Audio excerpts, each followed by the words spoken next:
Yes, we are. Okay, great. Let's do it.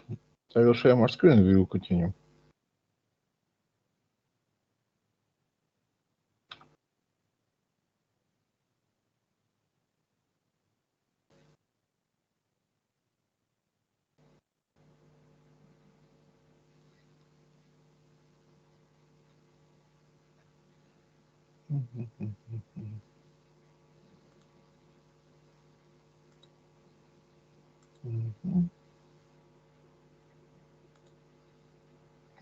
Ladies and gentlemen, do you see my screen?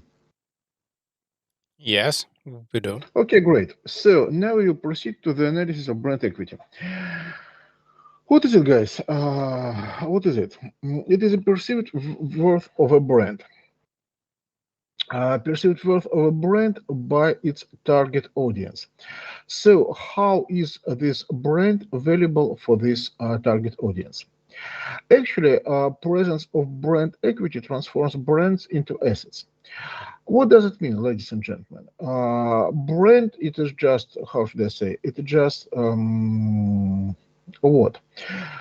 Uh, it is just information about, okay, it is about psychological expectations of our customers about our products. But well, if these expectations are good, if they are positive, our customers are ready to pay for it. And it means that at this stage, brand equity emerges. Our brand image is transformed into brand equity. And thanks to this, brands are assets, assets able to create cash flows for our company. We should understand that brand equity doesn't measure the financial value of the brand. So we should clearly distinguish brand equity and brand value. Brand value, it is the financial value of the brand, the amount of money which should be paid to buy or to sell this brand. As you know, brands are sometimes sold. While brand equity, it is the perception of the brand by its customers. Is it clear, guys? Okay. So, Can you please mhm. clarify? So, what do you mean by perception to customers? So, as customers, um, how do the customers value the brand, right? Absolutely correct. They consider this brand valuable for them or they don't. If they consider this brand as available for them, obviously, in this case, there is a brand equity. If brand does not convey specific value for our customers, okay, in this case, there is no specific equity. Okay. Brand equity can be analyzed from psychological and economical point of view. In case of cognitive psychology, brand equity can be described as awareness of our customers about brand features. Awareness, what is it? Our customers are informed about features of our brand. They understand these. They understand these features, and obviously, it is about attributes perceptions.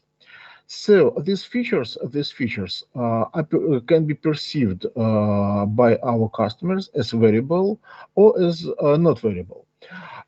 If these attributes are perceived as variable, obviously in this case, brand equity arises. From the point of view of information economics, brand equity, okay, how should I say, signals about product quality. Uh, Obviously, if customers perceive this brand as a positive, as a reliable one, information about okay, products sold under this brand are considered as having high quality by our customers. Guys, do you understand? Is it clear? Yes. Okay, great. How we can measure brand equity? Obviously, there are two approaches, basic approaches, a quantitative approach and a qualitative one. From the point of the quantitative approach, we can use net margin. What is it? It is a surplus which our customers which our customers pay for our product. So, if this net margin is high enough, it means that our customers consider this brand as having a high value, and they are ready to pay for this value. Again, market share. The bigger is the market share of our products, the higher is the brand equity of our brand, obviously. If our customers, if our market share is high, it means that customers prefer to buy our brand prefer to buy products under our brand in comparison with products sold under other brands. So it is an indicator that our customers consider our brand as a valuable one. But the problem with this approach is that it doesn't take into account qualitative factors. Qualitative, what are they? Preferences, emotions, etc. Our customers may prefer to buy our brand not because they really like it, but probably because they have no choice, simply because our brand is cheap enough for them. Qualitative approach is based on qualitative factors. It takes into account emotions, personal preferences, etc. But unlike the quantitative approach, it doesn't provide any quantitative measures. So we can understand that our customers like our product, that they trust it, that they have positive emotions related to this brand. But unfortunately, we have no quantitative measures like margin or market share. Do you understand, guys? Is it clear? Yes. Okay. What are elements of brand equity? There are three key elements: brand visibility, brand associations, and brand loyalty. Let's discuss them step by step. What is brand visibility? It is actually brand awareness. Our customers should be aware of our brand. If our brand is known to our target audience, okay, in this case, we can say that there is a high level of brand awareness. If our brand remains unknown, okay, no brand awareness exists in this case. And obviously, our brand should not only be known to our customers, but it should also be relevant. So our customers should understand that they can afford this brand. This brand satisfies their needs, and that this brand is the best choice for satisfaction of their needs. For example, Lamborghini, as you know, this okay, everybody knows this brand. But is this brand relevant to most car customers? Obviously not, because this brand is just too expensive. There is a very limited number of people who are able to pay for Lamborghini cars. So, despite the high awareness of Lamborghini brand, in most cases, this brand is not relevant. So, do you understand, guys? Is it clear? Yes. Clearly. Okay, so let's continue. Asilbek, you have a question? No, I think. Okay, so let's continue. There is a model that describes different models of brand awareness, so to say. At the first stage, there is just awareness. Our customers know that this brand exists. Okay, that's all. At the next stage, there is an interest. Our customers got interested in this brand. They want to collect information about it. They start thinking that this brand may be a good choice for them. At the next stage, there is a conviction that this brand, okay, is indeed the best choice for them. After that, there is a stage of desire. Our customers want to buy products under this brand. And the final stage is action. Our customers proceed to purchase. The initial model describing these levels of brand awareness was called AIDA model. It included the stages, as you understand: awareness, interest, desire, and action. The modified model includes one more stage: conviction. Obviously, between interest and desire, there should be a conviction that this product is indeed the best choice for us. So, obviously, our customers should make of this journey from awareness to action in order to become buyers of our products. Here we have a picture for this model. Obviously, not all customers which are aware of our brand will exhibit interests, and even the more limited number of customers will proceed to the conviction stage. So, not all customers that are aware of our brand will start action. Obviously, our goal in case of brand management is to ensure the highest conversion rate possible, so that the maximal number of customers that are aware of our product, of our brand, could go to the stage action. Because indeed we are interested in customers that purchase our products. Awareness is good, but the most important thing is purchase, is action. Is it clear, guys? Do you understand it? Yes. It is. Actually, Okay. this is a good method which can be implemented in any sphere. Uh, AIDA. could you please specify? I like this method even when I'm presenting some topic, whether it's the product selling or it's like a discussion or explanation. I use the AIDA method, which can help me to be more interesting and deliver all data to my listeners and be efficient. Okay, technically, it is indeed so. Okay, from the methodological point of view, this model simply describes that there is a conversion rate between different stages of interest. Okay, But I well, have a question. sorry. I have a question. I have listened that an AIDA method is a pretty old method. Could you please tell any new methods, or maybe modified AIDA methods?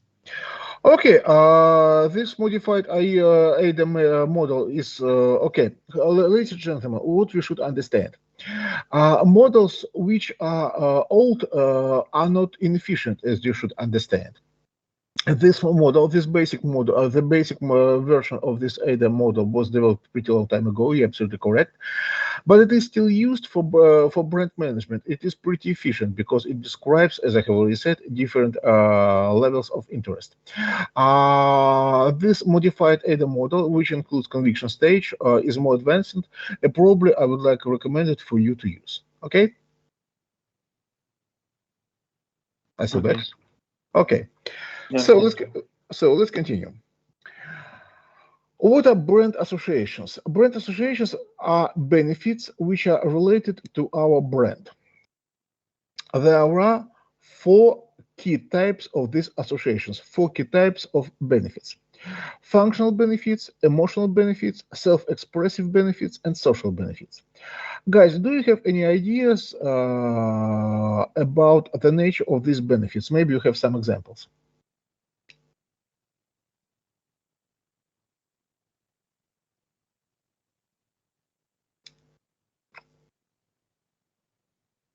Some products, some brands, and benefits which are related to these brands, and obviously some types of benefits.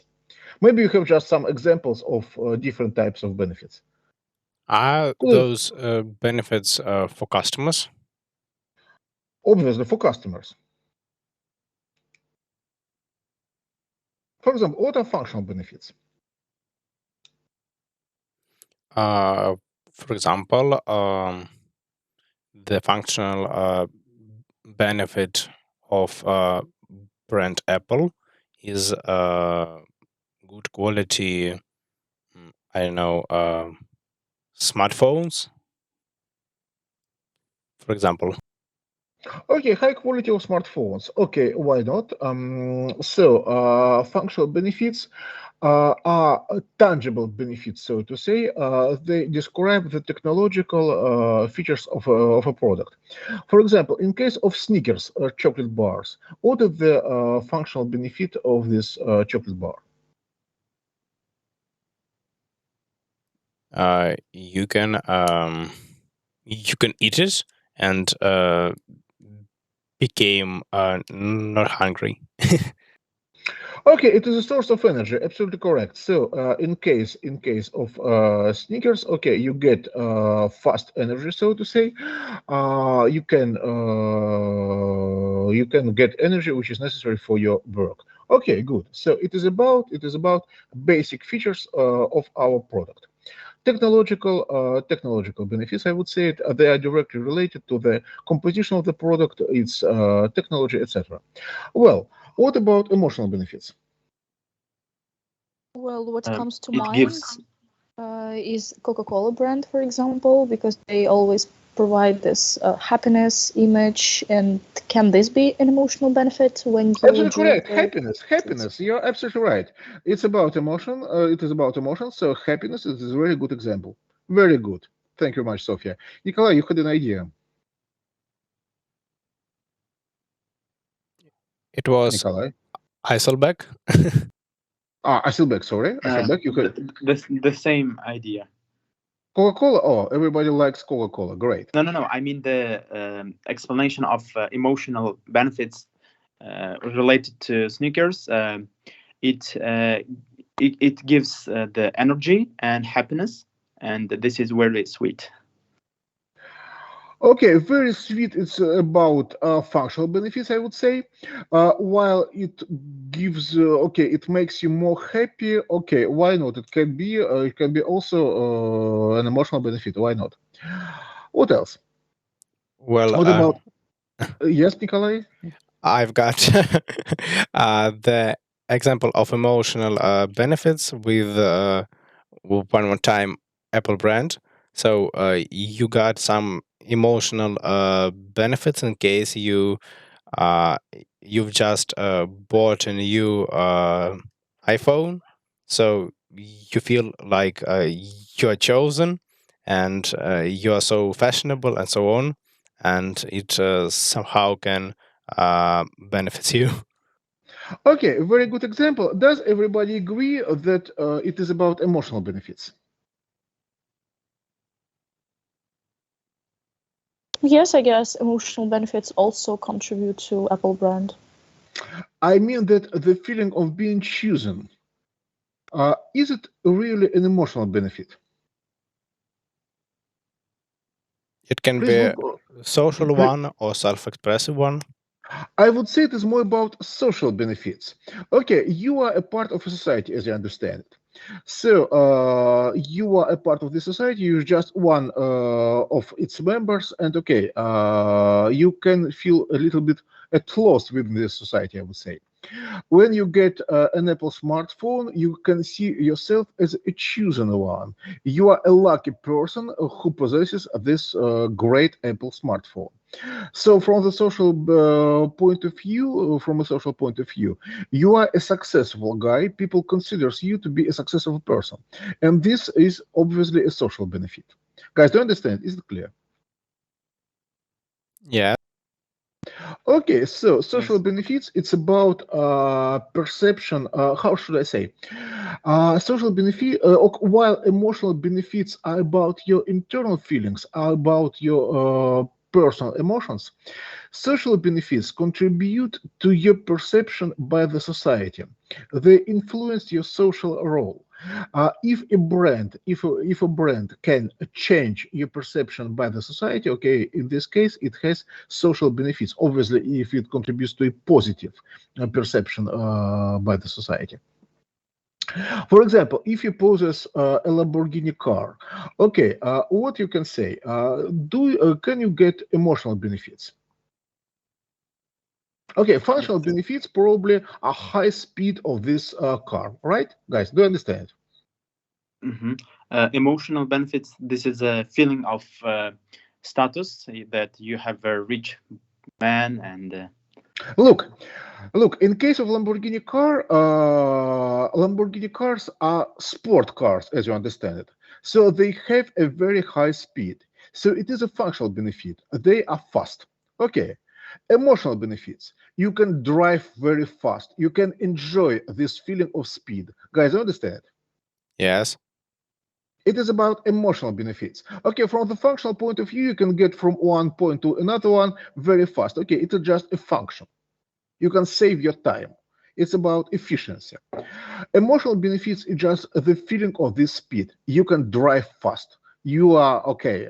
You can enjoy really this. How should I say the sound of your engine, etc. What about social benefits? Okay, social benefits, they are about your perception by the society.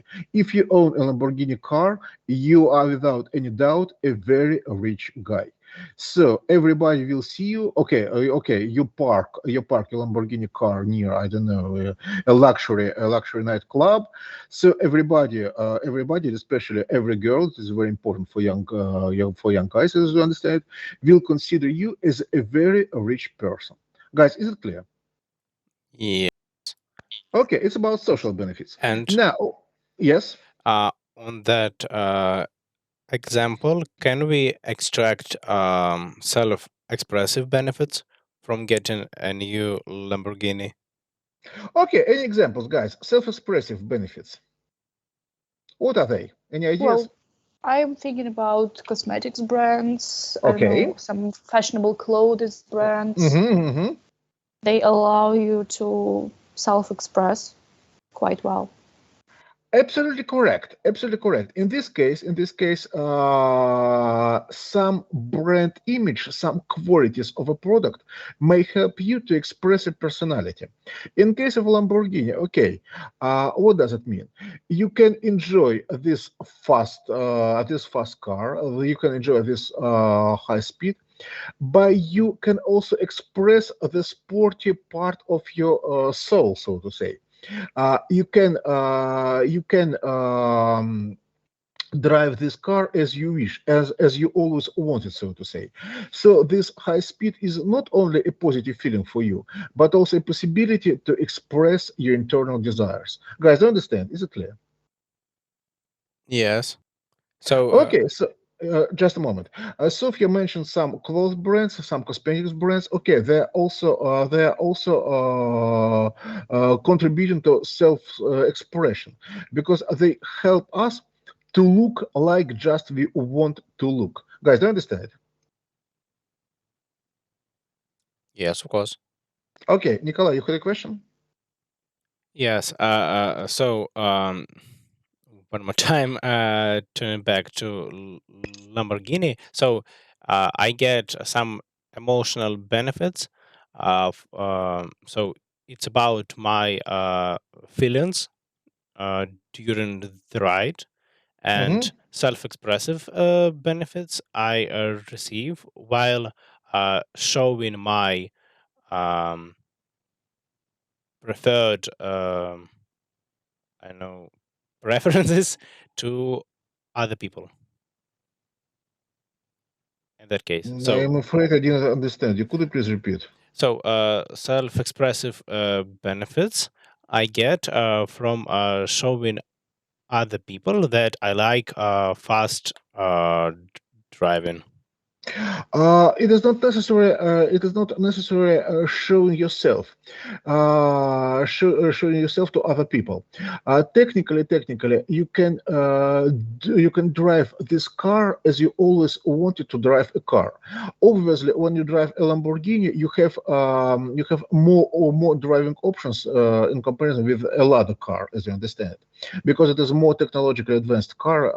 So in this case you can drive as you want. It is about this case self-expression.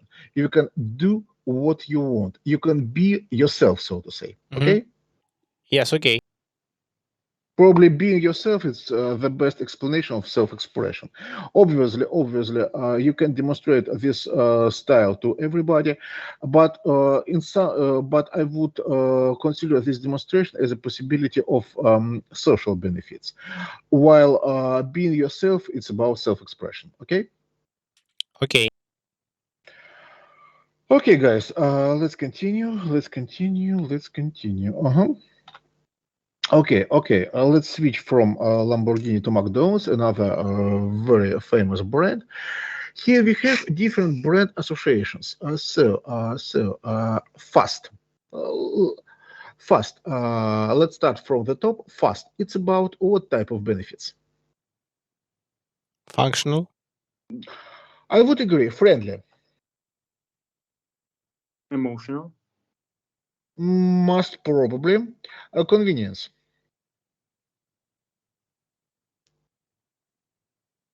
Self something. Self Convenience, I wouldn't say so. For me, it's more functional related. maybe. Functional benefits, right? Functional benefits. Well, cleanliness. Okay, hopefully most McDonald's are indeed clean. Functional. Functional, absolutely correct. Families and kids. Social, I think. Social, absolutely correct. Fast food, okay, indeed, it's about what? First, it's function. Functional, right? Burgers, okay, everybody understands it's about functionality. Children's entertainment.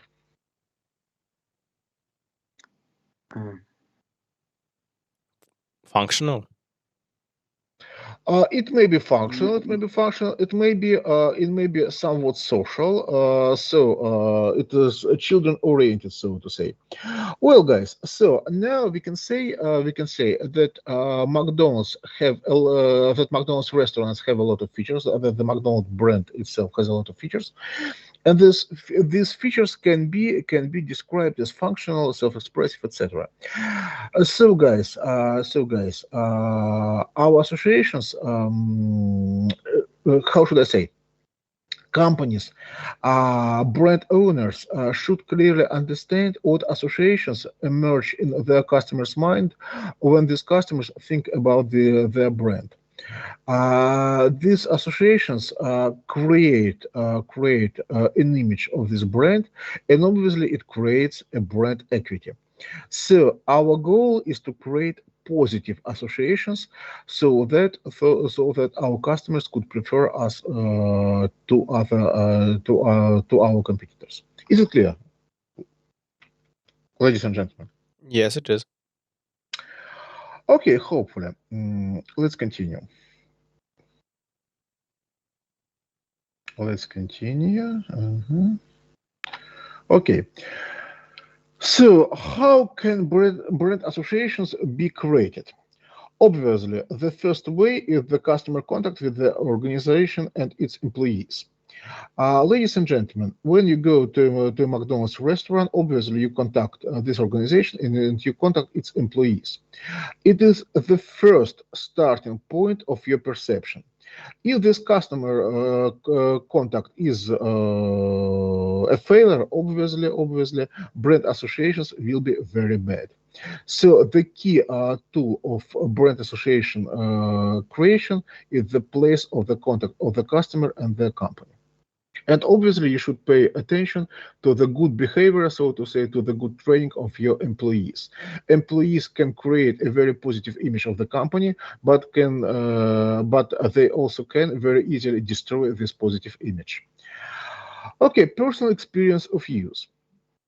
Okay, when this situation emerge, for example, you go to, I don't know, to an El Dorado store, you buy a TV set, and okay, you can be satisfied. By the service. Okay, probably Eldorado is not a good example. You go to a megaphone store. You go to a megaphone store, and you buy a smartphone in this megaphone. You buy a megaphone branded smartphone. I mean, if I'm not mistaken, megaphone tried to launch a branded smartphones. So And anyway, even if you don't buy a branded smartphone, you will use megaphone communication services, mobile network services. So your customer contact with the organization may be very good. Employees can be very friendly, can be very helpful. But if you are not satisfied by the quality of mobile phone service, okay, in this case, your brand associations will again be very bad. Advertisement. As you know, advertisement creates a positive perception of the brand. Please do not think that advertisement about making you buy products. It's not so. It's okay. How should I say? Discount campaigns and different marketing campaigns are oriented towards immediate sales, but advertisement it's about a creation of a good image of the brand. Word of mouth. Do you understand what is it? Word of mouth. It's like some description which you are given from your friends or your family about Absolutely this correct. brand. Absolutely correct.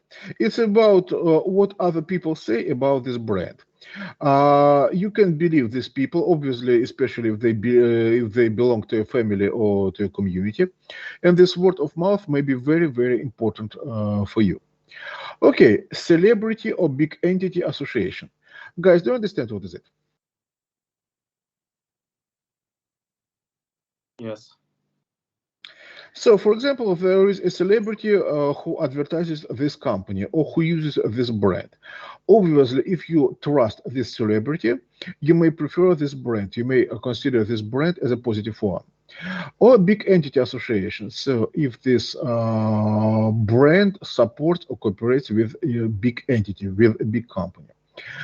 It is example of co-branding, for example. In this case, each brand supports its partner's brand. So it creates positive brand associations. Competitors' brands. Ladies and gentlemen, our brands do not exist in the vacuum, I would say. There are other competitors who have that have their own brands. And obviously, we compare this basic brand with competitor's brand. And this comparison also has an influence of our brand association. We may notice that competitors may have more positive features or they have different positive features. And absence of these positive features in the brand we analyze may somewhat reduce the brand equity of this brand. And obviously, there is company policy. Company policy beyond marketing, I would say. So, if this company, okay, how should I say? If this company produces good products, but okay, use illegal workers, for example, doesn't pay taxes or okay participates in bad activities, okay, in this case, our perception of this brand may be negative. In Russia, this impact is not so strong. But worldwide, this company policy has a huge impact on the brand associations. Some brands even get boycotted by people who not approve of this company's activities. Ladies and gentlemen, do you understand it? Could you please give some examples? Why not? Sberbank in Ukraine. For example, it was a very popular case, if I'm not mistaken, in 2015. As you know, there is a conflict between Ukraine and Russia, or better, I would say Ukraine believes that there is a conflict.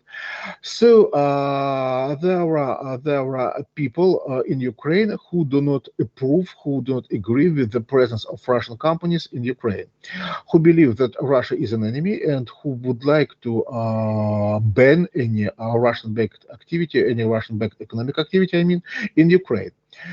So, Sberbank offices in Ukraine got attacked, got even partially destroyed. And well,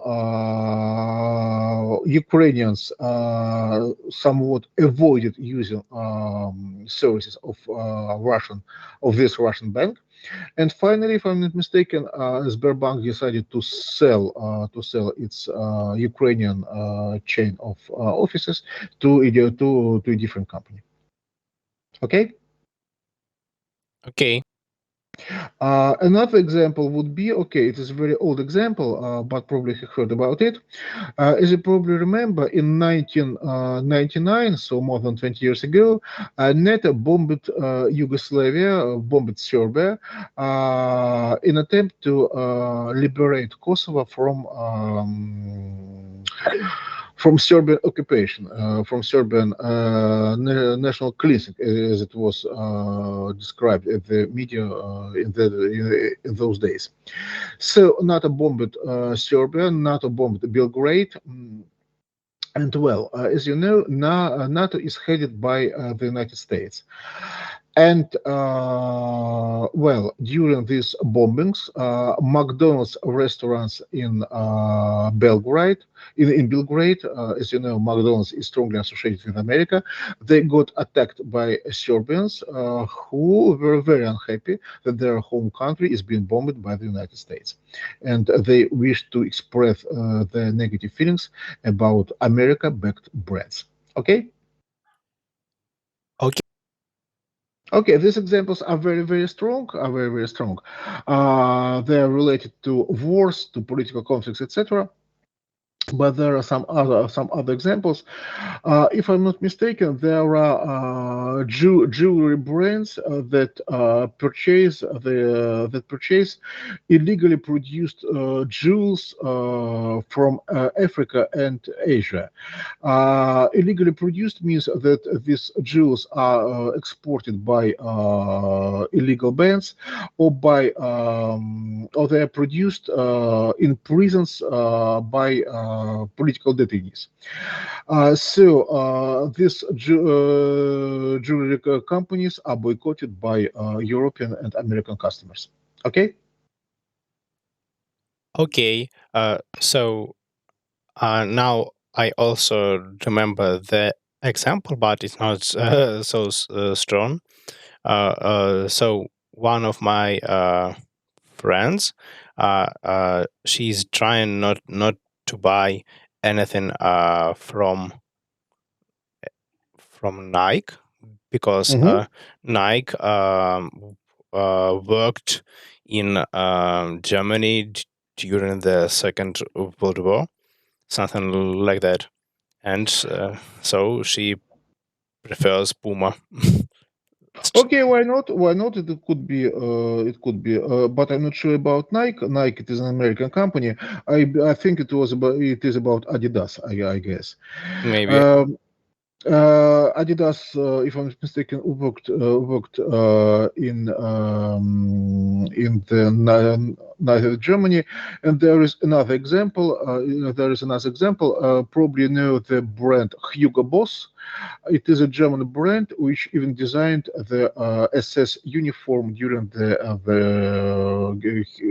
Hitler era.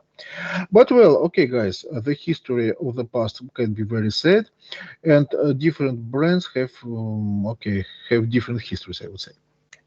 Okay, but you're absolutely correct. You're absolutely correct. Your friend doesn't approve this company policy, and despite the fact that now it is a very positive brand.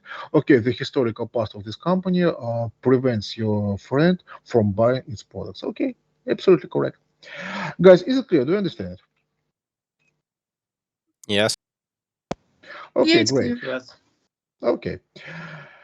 So, ladies and gentlemen, if you don't mind, I would stop now because I have some other commitments. Do you have any questions? Yes. Mm-hmm, I have a question. This mm-hmm, is about our project, mm-hmm. as I have written you for Okay, some days ago. I guess we can discuss it personally after the course. Okay, guys, do you have any questions about our today's topic? No, do we have home task for next Absolutely week? correct. Thank you very much. I was going to tell you about it. Okay, guys, your home task is to analyze the brand of your company, not the company you tried to start up. We discussed it during our last seminar, but the brand of the company you analyze during our September and October classes. Okay. I will upload these slides in the LMS. It will be a theoretical basis for your analysis. So please try to analyze the brand of your companies. Okay? Yeah, okay, so we should analyze it by co-branding, some brand associations, and all these theoretical Absolutely parts. correct. Absolutely correct. Okay. Okay. Thank you very much, guys. I'm sorry for stopping now, but unfortunately, guys, I have some other tasks to do today. Okay, guys, thank you very much for your participation. I still back. You may stay here if you prefer. I Okay. wish a very good day and a very good end of the week to everybody, and see you next week. Thank you. Goodbye. Thank you, See you. goodbye. See you.